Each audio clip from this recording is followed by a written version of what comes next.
Hey gang, what's going on? Welcome back to Football Therapy with me, your host Jan. Hope you're doing well, really do hope that, and welcome back to Chelsea News, the daily series, that's right, daily series here on Football Therapy where I reflect on, you know what this series is. Welcome, viewer. Today I'm going to reflect on what Thomas Tuchel has said in his pre-match press conference prior, not of alliteration there, to Chelsea's Carabao Cup quarter-final meeting with West London rivals Brentford.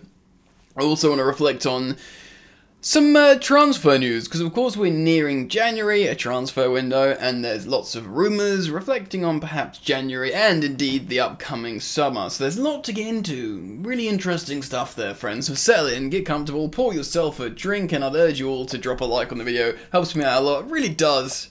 Just takes a second to click a like, and you're all welcome to subscribe should you choose to. Make sure the bell notifications icon is turned on. Right, let's begin.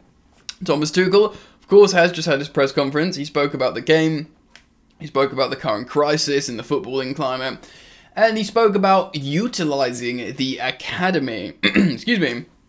Of course, it's been widely reported that loads of under-23s have been training with Chelsea yesterday and indeed in today's training session in preparation for the match tomorrow evening.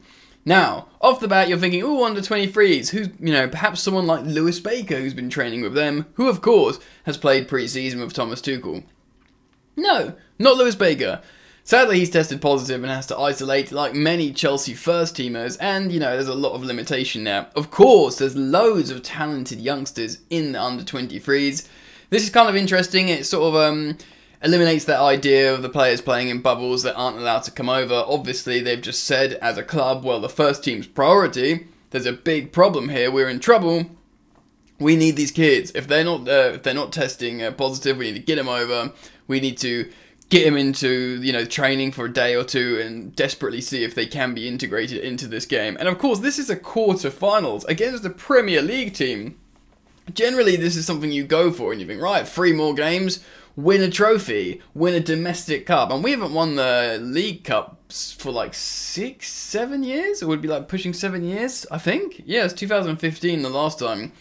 Yeah, I believe so. I believe so.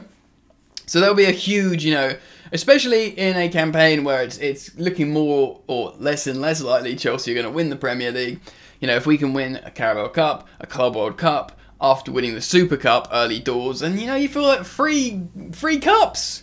Free cups. That's alright. Top 4 and 3 cups. First full season for Thomas Tuchel. Anyway, we can expect to see maybe youngsters like Harvey Vale, exciting young talent, and who knows, maybe ultimately this will force Tuchel's hand to have a positive experience and a positive shift.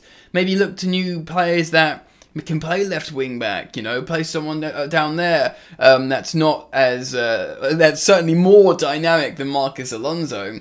Maybe someone up front, I don't know if Soonsup Bell's been called up, but we've got forward. Chelsea have got talented players. I think the academy's not actually been doing that well in the last year or so.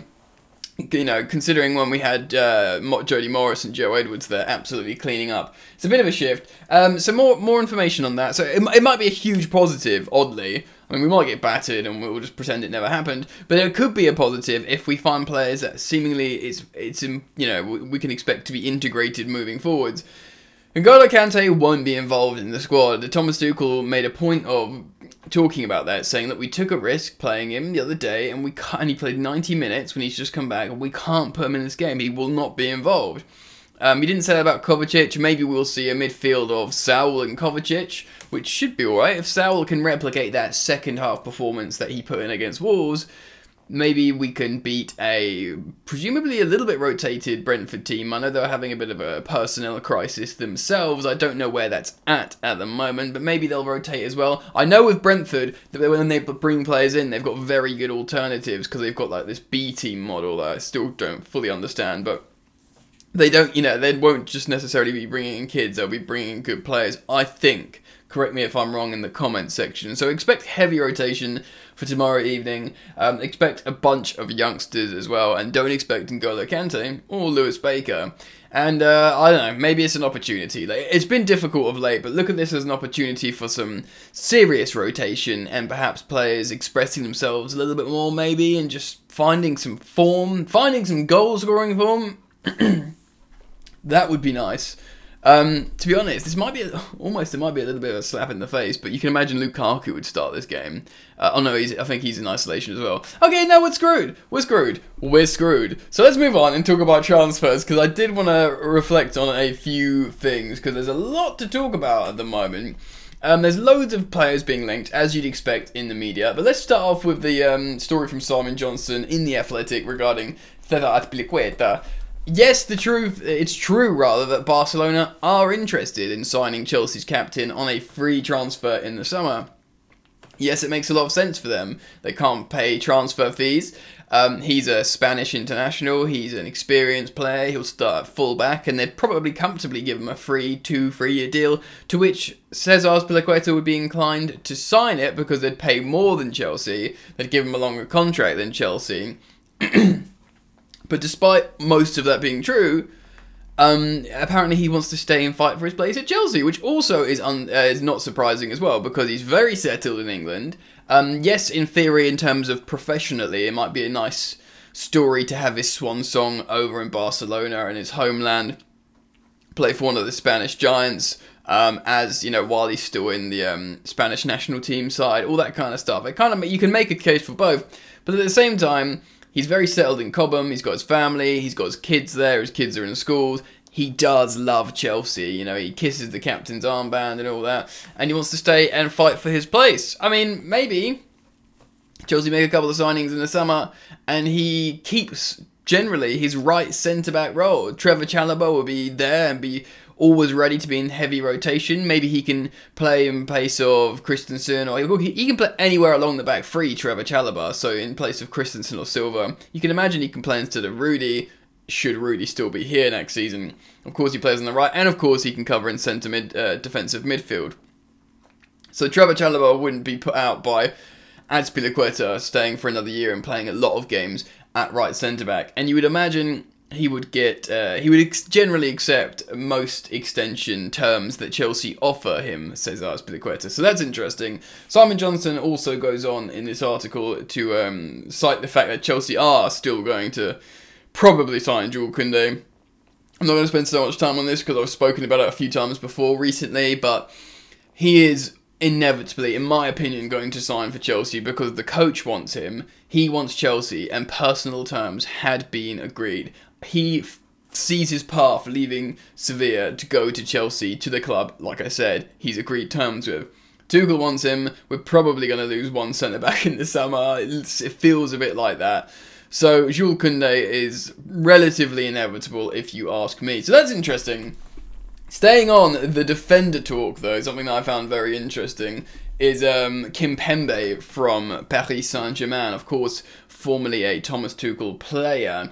He's not been so happy at PSG. The newspaper L'Equipe states this: Kimpembe, who feels that from one season to the next, the clans are reforming, the favouritism returns, and the collective withers away. He also wonders. That's interesting. The collective withers away. Maybe like he's seeing that PSG don't play as a team, probably referencing the other end of the pitch where you have the big names that, you know, don't press and play for themselves to a degree. This is the interesting quote, though. I'm reading this from sportwitness.co.uk. It's further stated the France international is, quote, wondering if the grass would not be greener in England, in particular Chelsea, end quote, where his former manager is currently in charge. Kimpembe seems tempted to join the Premier League side because of the prospect of reuniting with Tuchel at Chelsea. My. Of course, Kimpembe's last experience with manager Thomas Tuchel, of course, well, not last, but he got him to a Champions League final, where they lost to Bayern 2-1, I think. And I think PSG largely outplayed Bayern in many parts of that game. Played very well. Of course, he sees his manager get sacked, come to Chelsea. Thiago Silva joined Chelsea that summer afterwards, and they both go on to win the Champions League themselves. That, as a member of that PSG team, will make you think, oh wow, I fancy a little bit of that. I don't know if Chelsea would pay him the same amount of money as PSG would pay him in terms of a new deal, but maybe he goes for glory, you know. Kimpembe's 26 years old. I don't know personally how highly I rate him.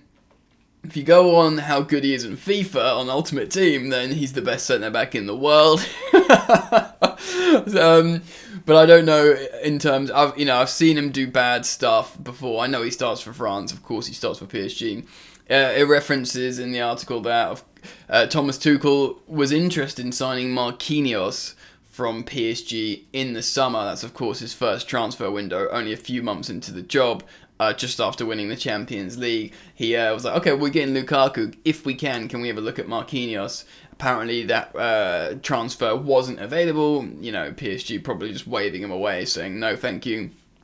To which, to the point where Chelsea focus all their attentions on Sevilla's Jules Koundé, which, the aforementioned story, I believe, will come to pass eventually. Interesting stuff there, ladies and gentlemen. If I can just move over here. I do want to also talk about this story coming from Graham Bailey on 90 Min Football. Obviously, a football news site, talking about Aurélien Tchouaméni. Chelsea remain in pole position to sign Aurélien Tchouaméni. Chelsea want to wait and see on Tchouaméni's progress while keeping close tabs on him, but that decision could cost them, as the 22-year-old has since emerged as a key player for the France national team. Very, very true. He's no longer an understated and underrated player. That France midfield national team, it's generally a midfield two of or the first choice two, depending on whether they play a two-man or three-man midfield. N'Golo Kante would be first name on the team sheet. And because of his performances for his national team, Paul Pogba shortly follows N'Golo Kante.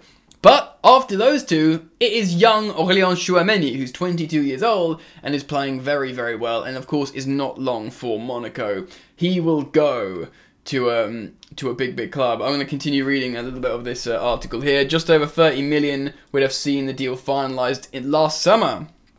Doesn't seem like much.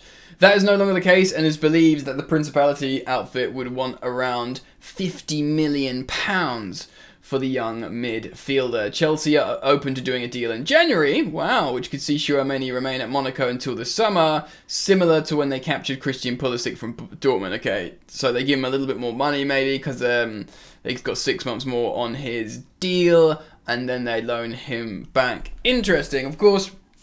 Chelsea are interested in Declan Rice. I personally am interested in pretty much either of these players, but Declan Rice is an outstanding player. Last summer I wanted him. This season he's just been absolutely incredible. His development in that West Ham midfield, he is the driving force to that team. Not just defensively, but going forwards as well. He can, progress the ball up. He can anchor a midfield. He can, keep a game solid. He can drop into centre-back positions. What a strong utility player and a leader, of course, captain of West Ham when in Mark Noble's absence. An incredible footballer. But he is a highly rated Premier League asset who's 22 years old and he's English. So he's probably going to cost £100 million, where you look at Aurélien Tchouaméni, very talented footballer, even at his new increased price at 50 million, that's probably going to be half price of Declan Rice. That rhymed. I'm sorry. But still, I really like Tchouaméni. Apparently Petr Cech, of course, big influence on Chelsea's doings, is a big fan, and maybe he'd be the swaying sort of person in this thing that we can't afford this, and if we do want to buy Jules Koundé and someone else, we can't spend all this money on Declan Rice. Bring me Tchouaméni. Do you know what I mean? Great player, and of course he'd play really well next to N'Golo Kante in the Chelsea midfield. Consider that. Do you know what I mean? And maybe Chelsea can play a 4-2-3-1. Ooh la la! I would like that, would you? Guys, I'm going to end the video. I've spoken for quite a while now. Thank you for hanging out. If you've enjoyed the content, please do drop a like. On your way out, I can't speak. This is the end of the video.